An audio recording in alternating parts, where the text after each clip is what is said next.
Next we have Explorer.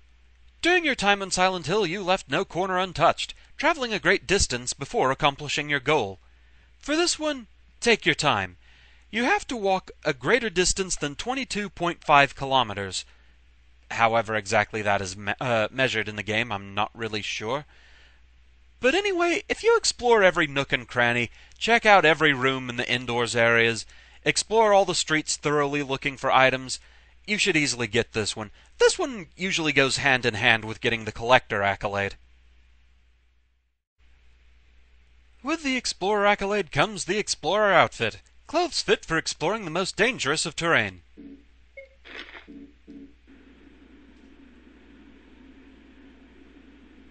Travis Grady, he's our guy.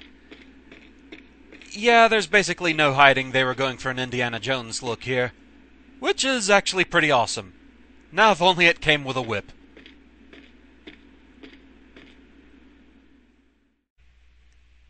Next we have Daredevil. Like the heroes of legend, you were fearless in the face of great danger and completed the game without ever saving.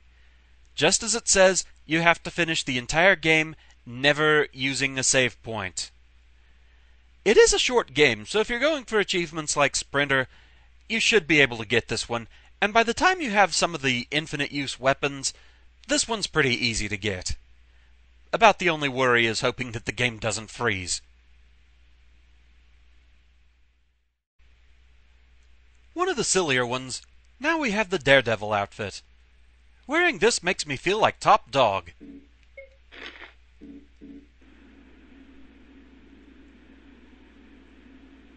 Today on a very special Silent Hill, Travis Grady gets lost on the way to Anthrocon. Yes, it's basically a mascot suit of Mira, everyone's favorite mastermind canine from Silent Hill 2. This is such a bizarre outfit. But it's just so silly you have to love it.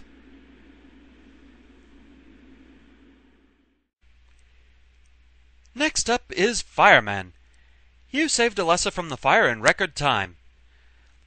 This one is actually a fairly tricky one to get. In the opening scene of the game, you have to get Alessa out of the house in less than 80 seconds. There are conflicting reports as to whether things like loading time and cutscenes actually count against you. To be safe, skip every cutscene that you can, which would include picking up Alessa, falling through the floor, and both times that the halo of the sun is used to clear out the fire. Skip those, run, never walk, and if you run into the fire even once, you may as well restart. You're not getting this one.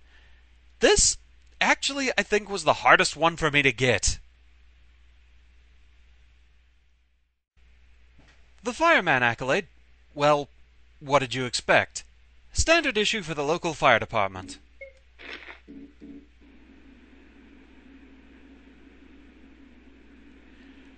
Pretty classy, nice fireman get up there.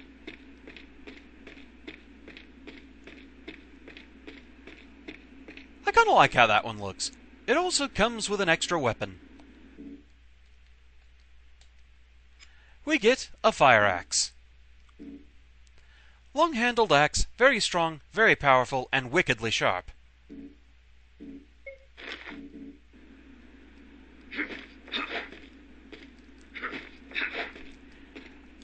It only has a 2-stroke combo, but a pretty nice-looking strong attack. A pretty decent weapon overall.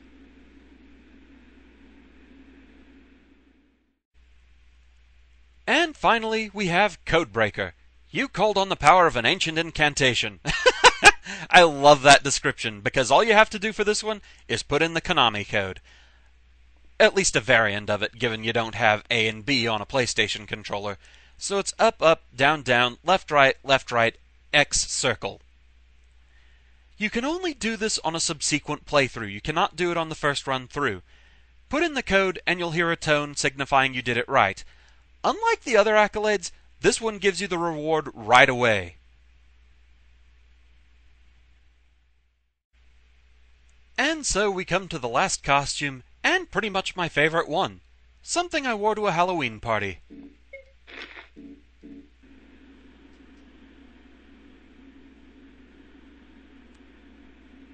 they look like monsters to you? Yes, with the Codebreaker outfit, we basically get to look like Vincent from Silent Hill 3.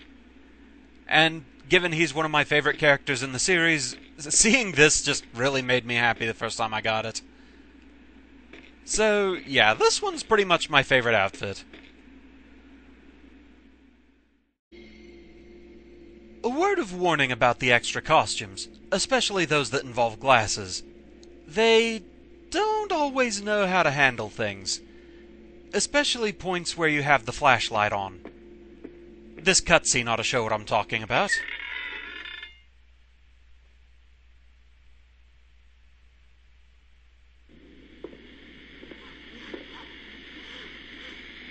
Travis, what did you do to your face? Yes? You okay? Where's your eye texture?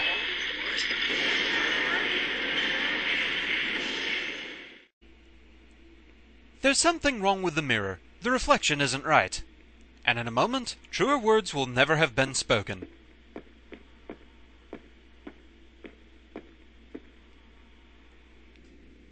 Sometimes cutscenes are programmed in such a way that it really doesn't recognize the fact that you could be wearing a different outfit.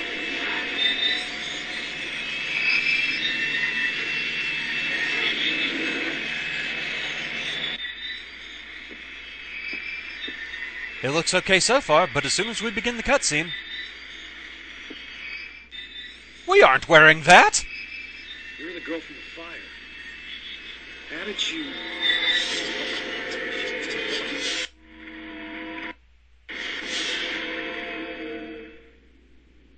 I'm seeing things. Like a trucker in the mirror.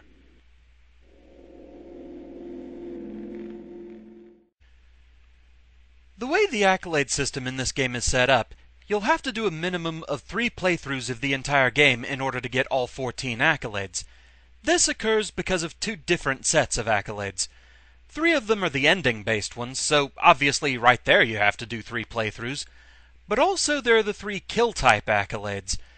The margins for those are exclusive of each other. There's no possible way that you can get more than 1 per run. When doing my practice run of the game, and also getting a file ready to have all the accolades unlocked so I could show them all, that's how it went for me. On the first run, you're guaranteed to get the Savior accolade, so I went ahead and got that one. Since I didn't have any infinite weapons to use yet, I concentrated on unarmed kills to get Brawler.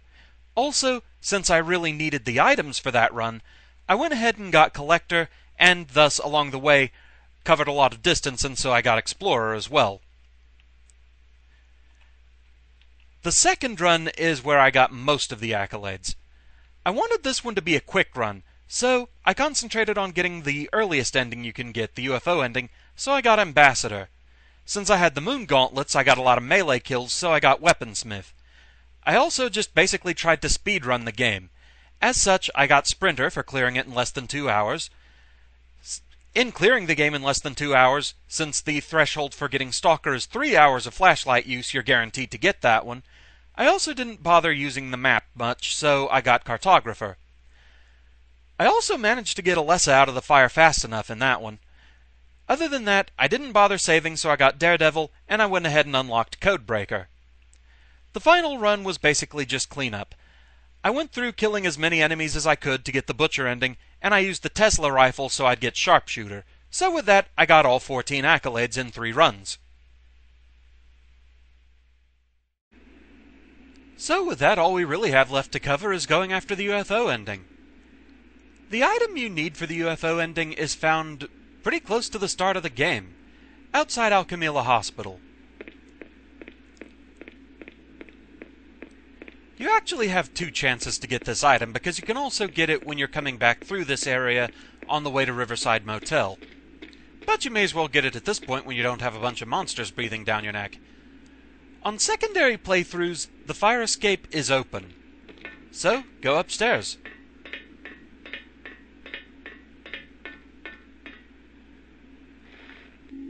And you find the Room 502 key.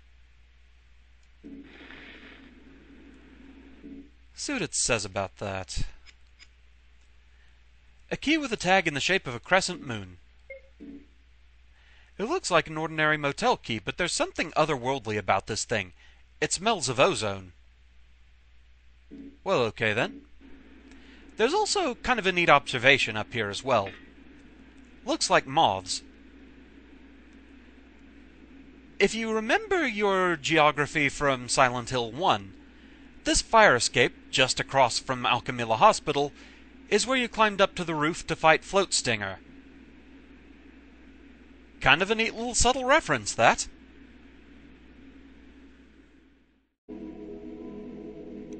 To actually obtain the UFO ending, you have to get to the Riverside Motel.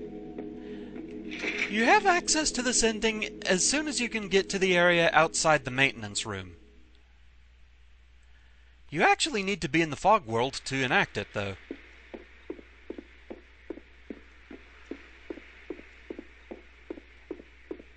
I really kind of expected you'd have to be in the other world, but apparently not.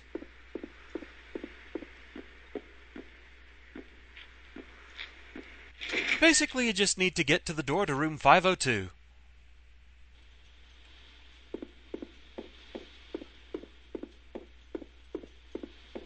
Obviously, I've been rather busy here.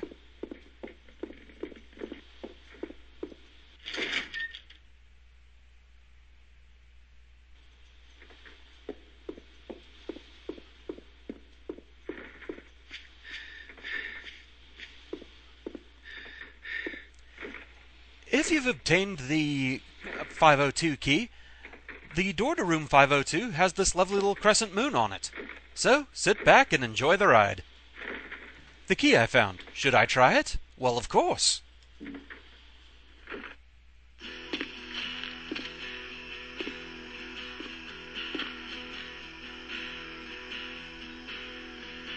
No, doesn't fit.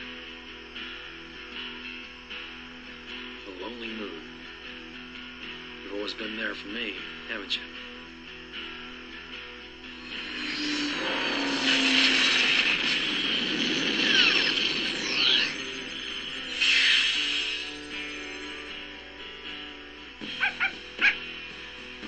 Greetings, Travis. You see my truck? I have to find my truck. Your truck is on our planet. Come with us. Can I drive?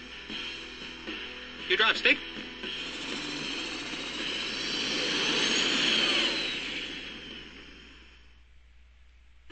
And so, there we go. The UFO ending of the game. Nice little cameo from Mira there, even. It's simple, but I love that ending. But, yeah, with that is what is needed in order to actually get the Ambassador accolade, and that's the third and final ending of the game. So, with that, we've pretty much completed this LP.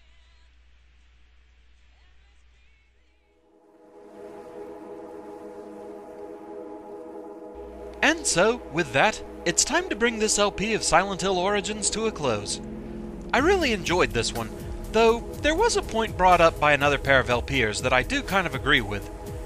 In preparation for this project, I watched an LP of Origins done by Quadraxis14 and Ali Monster. I definitely recommend going and checking it out. It's quite an entertaining watch. They made the comment, though, that this game is more Travis Grady Origins than actual Origins of the town itself. I know the intent behind the title, of course, but it does bring up an interesting point. It'd be rather cool to get a glimpse of if anything weird like this happened in the town when it was first being set up, like way before Alessa or any of that. To see the effects and goings-on in Silent Hill in a far different time period, that could be an interesting thing to see. Back on topic though, this game is actually quite good and fun for what it is. It may not be every Silent Hill fan's cup of tea, but it is a fun game with some interesting mechanics, and definitely worth taking out for a spin. For now though, this one's all taken care of and finished up. Coming up next on my channel, after a much needed week's break, I'll be resuming Pokémon Emerald No Evolutions. I don't think I have too much further to go on that one, so hopefully I can get that one finished up before the end of the year. So that being said, thank you very much for watching. I hope you enjoyed my LP of Silent Hill Origins, and as ever, thank you all for your support, and I shall see you again next time. Until then, fare thee well.